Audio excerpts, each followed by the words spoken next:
ನಮ್ಮವರೇ ನಮ್ಮ ಬೆನ್ನಿಗೆ ಚೂರಿ ಹಾಕ್ತಾ ಇದ್ದಾರೆ, ನಮ್ಮ ಹಿಂದಿನಿಂದ ಪಿತೂರಿ ಮಾಡ್ತಿದ್ದಾರೆ ಅಂದ್ರೆ ನಾವು ಬೆಳಿತಾ ಇದ್ದೀವಿ ಅಂತ ಅರ್ಥ ಅನ್ನೋ ಮಾತಿದೆ. ಈ ಮಾತು ಬಿಗ್ ಬಾಸ್ ಮನೆಯ ಪುಟ್ಟಿ ರಕ್ಷಿತಾ ಶೆಟ್ಟಿ ಅವರಿಗೆ ಚೆನ್ನಾಗಿಯೇ ಸೂಟ್ ಆಗುತ್ತೆ. ಬಿಗ್ ಬಾಸ್ ಮನೆಗೆ ಎಂಟ್ರಿ ಕೊಟ್ಟಾಗಿನಿಂದಲೂ ಕೂಡ ಬಿಗ್ ಬಾಸ್ ಮನೆಯಲ್ಲಿ ತಮ್ಮ ವ್ಯಕ್ತಿತ್ವದ ಮೂಲಕವೇ ಗಮನ ಸೆಳೀತಾ ಇರುವಂತಹ ಸ್ಪರ್ಧಿ ರಕ್ಷಿತಾ ಶೆಟ್ಟಿ.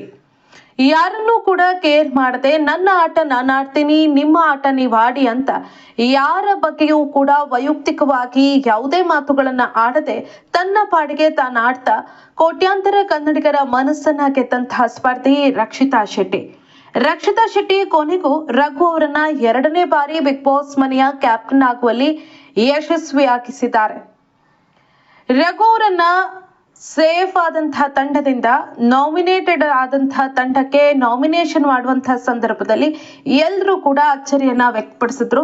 ಯಾಕೆ ರಕ್ಷಿತಾ ಅವರು ಈ ರೀತಿ ಮಾಡಿದ್ರು, ರಘು ಅವರ ಜೊತೆ ಚೆನ್ನಾಗಿದ್ದುಕೊಂಡು ಅವರಿಗೆ ಚೂರಿ ಹಾಕುವಂತ ಕೆಲಸವನ್ನ ಮಾಡಿದ್ರು ಅಂತ ಎಲ್ಲರೂ ಕೂಡ ಲೆಕ್ಕಾಚಾರ ಹಾಕಿದ್ರು.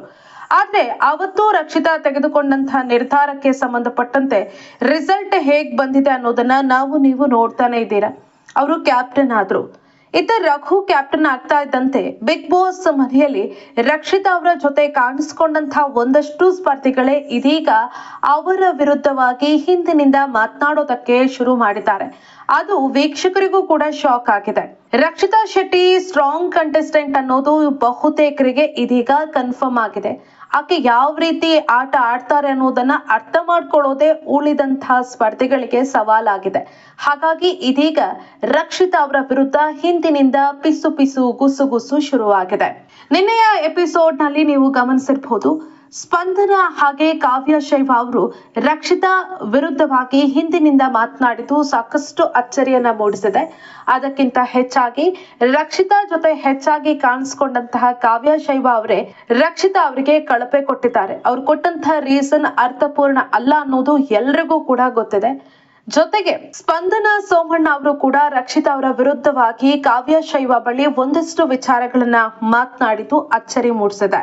ಕಾವ್ಯ ಶೈವ ಕೂತಿದ್ದಾಗ ಅಲ್ಲಿಗೆ ಬಂದಂತಹ ಸ್ಪಂದನ ಅವಳು ಮಾಡೋದು ಸರಿ ಅನ್ಸತ್ತಾ ಅಂತ ಮಾತನ್ನ ಆರಂಭಿಸಿದ್ದಾರೆ. ಈ ಸಂದರ್ಭದಲ್ಲಿ ಕಾವ್ಯ ಶೈವ ಒಂದಷ್ಟು ಎಕ್ಸ್ಪ್ಲೈನೇಷನ್ ಅನ್ನ ಕೊಟ್ಟಿದ್ದಾರೆ. ಆಕೆ ಯಾವ್ದಾದ್ರೂ ನಿರ್ಧಾರವನ್ನ ಸರಿಯಾಗಿ ತೆಗೆದುಕೊಂಡ್ರೆ ಜನ ಅಂದ್ಕೊಳ್ತಾರೆ, ಓ ಚಿಕ್ಕ ಹುಡುಗಿ ಎಷ್ಟೊಳ್ಳೆ ಡಿಸಿಷನ್ ತಗೊಂಡ್ಲು ಅಂತ. ಒಂದು ವೇಳೆ ಆಕೆ ತಪ್ಪಾಗಿ ನಿರ್ಧಾರವನ್ನ ತೆಗೆದುಕೊಂಡ್ರೆ ಆಕೆ ಇನ್ನೂ ಕೂಡ ಚಿಕ್ಕ ಹುಡುಗಿ ಅನ್ನೋ ರೀತಿಯಲ್ಲಿ ಅಭಿಪ್ರಾಯ ವ್ಯಕ್ತವಾಗುತ್ತೆ. ಇದೇ ಆಕೆಗೆ ಪ್ಲಸ್ ಪಾಯಿಂಟ್ ಆಗ್ತಾ ಇದೆ ಅಂತ ಕಾವ್ಯ ಶೈವ ಹೇಳಿದ್ದಾರೆ. ಅಲ್ಲದೆ ನೋಡುದಿಯಾ ಸ್ಪಂದು, ಅವಳು ಇದುವರೆಗೂ ಕೂಡ ಆಕೆಯ ಏಜ್ ಬಗ್ಗೆ ಎಲ್ಲೂ ಕೂಡ ಹೇಳಿಲ್ಲ. ಕಿಚ್ಚ ಸುದೀಪ್ ಅವರು ಕೇಳೋವರೆಗೂ ಕೂಡ ಆಕೆಯ ಏಜ್ ಬಗ್ಗೆ ರಿವೀಲ್ ಮಾಡಿರ್ಲಿಲ್ಲ.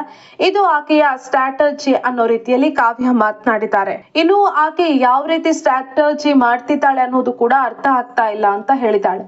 ಆದ್ರೆ ಈ ವಾರ ಆಕೆಯ ಬಗ್ಗೆ ನನಗೆ ವಿಚಿತ್ರ ಅನಿಸ್ತು ಅಂತ ಸ್ಪಂದನ ಹೇಳಿದ್ದಾರೆ.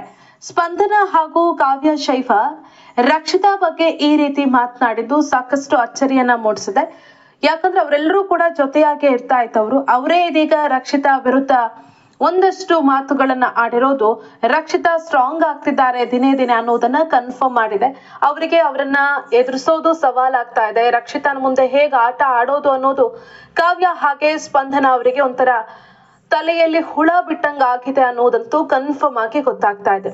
ಸ್ಪಂದನ ಅವರು ಒಂದನ್ನ ಅರ್ಥ ಮಾಡ್ಕೊಳ್ಬೇಕು, ಬಿಗ್ ಬಾಸ್ ಮನೆಯಲ್ಲಿ ಅವರು ಯಾವ ರೀತಿ ಆಟವನ್ನ ಆಡ್ತಾ ಇದ್ದಾರೆ, ಬಿಗ್ ಬಾಸ್ ಮನೆಗೆ ಬಂದಾಗಿನಿಂದ ಅವರ ಆಟ ಯಾವ ರೀತಿ ಸಾಗ್ತಾ ಇದೆ ಅಂತ. ಇನ್ನು ಸ್ಪಂದನ ಅವರು ಬಿಗ್ ಬಾಸ್ ಮನೆಯಲ್ಲಿ ಧನುಷ್ ಅವರ ಜೊತೆ ಕಾಣಿಸ್ಕೊಂಡದ್ರ ಹೊರತಾಗಿ ಬೇರೆ ಯಾವುದೇ ರೀತಿಯಲ್ಲೂ ಕೂಡ ಆಟವನ್ನ ಆಡ್ತಾ ಇಲ್ಲ. ಅದರ ಬದಲಿಗೆ ಈ ರೀತಿ ಹಿಂದಿನಿಂದ ಮಾತನಾಡಿಕೊಂಡು ಸಮಯವನ್ನ ಕಳೀತಿದ್ದಾರೆ ಅನ್ನೋದು ವೀಕ್ಷಕರ ಅಭಿಪ್ರಾಯ.